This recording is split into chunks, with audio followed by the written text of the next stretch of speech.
మిత్రులందరికీ శుభోదయం. నేను మీ హరి. మరి ఈ రోజు వచ్చినటువంటి మార్నింగ్ షిఫ్ట్‌లో వచ్చినటువంటి క్వెషన్‌లన్నిటిని కూడా ఒక్కసారి చూసేద్దామండి. మొత్తంగా సుమారుగా ఒక 30 దరిదాపుగా 30 క్వెషన్‌లయితే ఇవ్వడం జరిగింది. అందులో ముందుగా హెర్బర్ట్ సోపానాల గురించి ఇవ్వడం జరిగిందండి. మరి మనందరికీ తెలుసు హెర్బర్ట్ సోపానాల్లో 6 ఉంటాయి. సన్నాహం, విశదీకరణం, సంసర్గం, సాధారణీకరణం, అన్వయం, పునర్విమర్శ. సో, వీటి టెక్స్ట్ బుక్ ఓరియెంటెడ్‌గానే వెళ్తున్నాడండి. పైకి ఎక్కడికి డీవియేట్ అవ్వడం లేదు. టెక్స్ట్ బుక్ చదివినోళ్ళు, అదేవిధంగా లైన్ టు లైన్ ఉన్నటువంటి మెటీరియల్ చదివినోళ్ళు కూడా హ్యాపీగా లీడ్ చేయొచ్చు. మరి కట్ ఆఫ్ ఎంత వరకు ఉండొచ్చు అని చాలామంది డౌట్‌లయితే అడుగుతున్నారు. 55-60 మార్కుల వరకు వచ్చే అవకాశం ఉందండి దీని యొక్క కట్ ఆఫ్. ఎందు గురించి అంటే పేపర్ ఈజీగానే ఉంది. కానీ మరి నార్మలైజేషన్ ప్రక్రియ వల్ల మరి తారుమారయ్యే అవకాశం ఉంటుంది. రెండోది, దేశ అభివృద్ధికి, దేశ పురోగభివృద్ధికి గణితం మరువరానిది. ఈ టైప్ ఆఫ్ బిట్ అయితే ఇవ్వడం జరిగిందండి. అదేవిధంగా వార్షిక పథకం, యూనిట్ పథకం గురించి కూడా అడగడం జరిగిందండి. ఎడ్గార్ డేల్ అనుభవ సంఖ్యం అండి. దానికి షార్ట్ కట్ కూడా ఉంది. ప్రకరణ ప్రక్షేప అది ఉంది కదండి. మొత్తం మూర్ధం నుంచి అమూర్ధం వైపుకి వెళ్ళే ఈ శంకు గురించి కూడా ఖచ్చితంగా బిట్ వస్తుందండి. ఒకసారి 5వ లెవెల్‌లో అడిగితే, ఒకసారి 8వ లెవెల్‌లో అడుగుతుంటాడు. ఈ విధంగా మార్చేసే అవకాశం ఉంది. ఇక్కడ యూనిట్ పథకము, వార్షిక పథకము, పాఠ్య పథకము ఇవన్నీ కూడా చాలా చాలా ఇంపార్టెంట్ అండి. నెక్స్ట్, ప్రక్షేపక పరికరం కానిది అంటూ ఆడ్ మ్యాన్ అవుట్ రూపంలో వేరు చేసుకునే ఈ బిట్ అయితే రావడం జరిగిందండి. అదేవిధంగా చక్రవడ్డీ, బారు వడ్డీ దీనికి సంబంధించినటువంటి నిగమన పద్ధతిలో రాబట్టడం గురించి ఒక బిట్ అయితే రావడం జరిగిందండి. అదేవిధంగా నెపోలియన్ మీద ఒక బిట్ అయితే రావడం జరిగిందండి. అదేవిధంగా మోరిసస్ సోపనాలు, అదేవిధంగా నిర్మాణాత్మక మూల్యాంకనం, formative assessment and summative assessment వీటి మీద కూడా కంటిన్యూస్ కాంప్రహెన్సివ్ ఎవాల్యుయేషన్ మీద పూర్తి గ్రిప్ ఉండాల్సిన అవసరం ఉందండి. ఎందు గురించి అంటే ప్రస్తుత పాఠ్య విధానం అంతా కూడా సిసి మెథడ్లోనే జరుగుతుంది.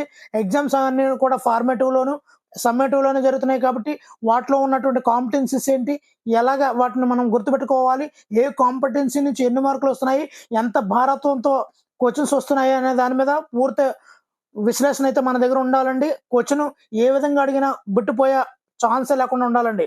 అదేవిధంగా బ్రాందీ బీన్ అంటారు, దాని గురించి కూడా రావడం జరిగిందండి. అదేవిధంగా ప్రజ్ఞావంతుల వర్గీకరణ ఉంటుంది కదండి, మూడులు ఇవన్నీ ఉంటాయి కదా, దాని మీద కూడా ఒక బిట్ రావడం జరిగిందండి. ఆ టేబుల్ మనకి గుర్తుండిపోవాలండి.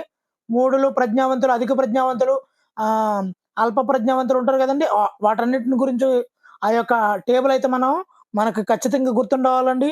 అదేవిధంగా మోడు మీడియన్ మీద కూడా మరి మన సాంఖ్యక శాస్త్రం ఈ టాపిక్ నుండి మనకి మోడు మీడియన్ మీద బిట్ అయితే రావడం జరిగిందండి. అదేవిధంగా ప్రాఫిట్ లాస్, వ్యాపార గణితంలో ప్రాఫిట్ లాస్ మీద కూడా బిట్ రావడం జరిగిందండి. మరి అదేవిధంగా క్విట్ ఇండియా ఉద్యమం మరో పేరేంటని అడిగాడండి. దీన్నే ఆగస్టు ఉద్యమం అంటారు. అదేవిధంగా ఆర్టీ యాక్ట్లో మొత్తం ప్రైమరీ లెవెల్లో ఎన్ని అవర్స్ వారానికి పనిచేయాలి, అదేవిధంగా యూపీ లెవెల్లో అంటే 6 నుంచి 10th వరకు ఎన్ని అవర్స్ పనిచేయాలి, ఈ విధమైనటువంటి బిట్ అడగడం జరిగిందండి. నెక్స్ట్, కేరళలో మునిగిపోయిన నౌక పేరు ఏం పేరు అని అడగడం జరిగిందండి. MLC ఎల్సా 3 అండి దాని పేరు. MLC ఎల్సా 3 అండి. అదేవిధంగా 2024 ప్రో కబడ్డీ విజేత ఎవరు అని అడగడం జరిగిందండి. మరి ఈ యొక్క కబడ్డీల నుంచి ఒకటి, విన్యాసాల నుంచి ఒకటి, ఆ విధంగా ఒక్కొక్కటి ఏరుకుంటూ వచ్చాడండి. కరెంట్ అఫైర్స్ జీకే నుంచి మరి ఎక్కడికి కూడా డీవియేట్ అవ్వలేదు. ఒక్కొక్క రంగాన్ని మనం చూసుకున్నట్లయితే ఒక్కొక్క రంగంలో ఒక్కొక్క పేరు పర్సన్ని టచ్ చేస్తున్నాడు. అలాగని ప్రతి రంగాన్ని టచ్ చేస్తున్నాడు అండి. గత 6 నెలల నుంచి జరిగినటువంటి కరెంట్ అఫైర్స్ విభాగంలో ప్రతి డిపార్ట్మెంట్, ప్రతి డివిజన్ కూడా టచ్ చేసుకుంటూనే వెళ్తున్నాడు. ఇక్కడ ఛాత్ర ఉపాధ్యాయ కమిటీ ఏమిటి అని అడిగాడండి. అదేవిధంగా బాలల హక్కులకి సంబంధించినటువంటి సిఆర్సి ఉంటుంది కదా, దాని మీద కూడా బిట్ రావడం జరిగిందండి. మరి సుప్రీంకోర్టు జడ్జి ఉన్నారు కదండి సంజీవ్ ఖన్నా, ఏ సంవత్సరం నుంచి ఏ సంవత్సరం వరకు వర్క్ చేస్తారు అని అడిగాడండి. ఇక్కడ నవంబర్ 11, 2024 నుంచి మే 13, 2025 వరకు ఈ యొక్క సంజీవ్ ఖన్నా యొక్క పదవీ కాలం అండి. ఇక్కడ సుప్రీంకోర్టు జడ్జి. అదేవిధంగా కరెంట్ అఫైర్స్ కూడా చాలా లిబరల్గానే ఇవ్వడం జరిగింది. దీనివల్ల నార్మలైజేషన్ ప్రక్రియ వల్ల కొద్దిగా లాస్ అయ్యే అవకాశం కూడా ఉందండి. అలాగనే టఫ్ వచ్చినా కూడా కొద్దిగా చాలా ఎక్కువ మార్కులు పోయి నార్మలైజేషన్లో తక్కువ మార్కులే యాడ్ అవుతుంటాయండి. అలాగని చెప్పి బాగా ఈజీగా వచ్చినా కూడా దానివల్ల కూడా ప్రాబ్లమ్ అండి. బాగా ఈజీగా వస్తే అందరికి కూడా ఎక్కువ మార్కులు రావడం వల్ల నార్మలైజేషన్ ప్రక్రియలో మరి లాస్ అయిపోతారండి ప్రతి అభ్యర్థి.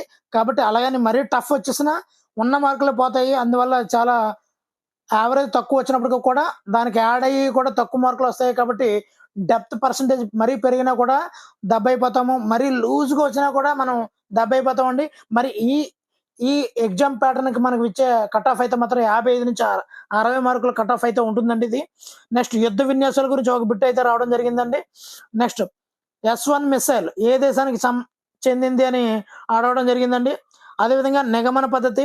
సో, ఈ ఎగ్జామ్‌లో నిగమన పద్ధతి అడిగితే నెక్స్ట్ ఆగమన పద్ధతి, నెక్స్ట్ మెథడ్స్ అనేది మారుస్తాడండి. ఆహ్, ఆహ్, ఆ ప్యాటర్న్ అయితే మనం అవలంబించుకోవాలి. ఆ తర్వాత రూపక మూల్యాంకనం గురించి కూడా అడగడం జరిగిందండి. నెక్స్ట్ థామస్ డిల్వర్త్ రాసిన పుస్తకం ఏంటి అని అడిగాడండి. 'ద స్కూల్ మాస్టర్ అసిస్టెంట్' అండి. ఆ పుస్తకం పేరు 'ద స్కూల్ మాస్టర్స్ అసిస్టెంట్' అండి. నెక్స్ట్ రంజీ ట్రోఫీ విజేత ఎవరంటే విదర్భ అండి. రంజీ ట్రోఫీ విజేత ఎవరు? విదర్భ అండి. ఇది ఈ విధంగా ప్యాటర్న్ అయితే రావడం జరిగిందండి. మరి బిట్లయితే యావరేజ్ అని చెప్పుకోవచ్చు. మరి 55-60 అబోవ్ దాటితే అవకాశం ఉందండి. మరి వీడియో నచ్చితే తప్పనిసరిగా లైక్ చేయండి. ఇలాంటి మరిన్ని వీడియోల కోసం, మరిన్ని అప్డేట్స్ కోసం ఛానల్ అయితే సబ్స్క్రైబ్ చేసుకోండి. Thank you for watching. Me Hari signing out.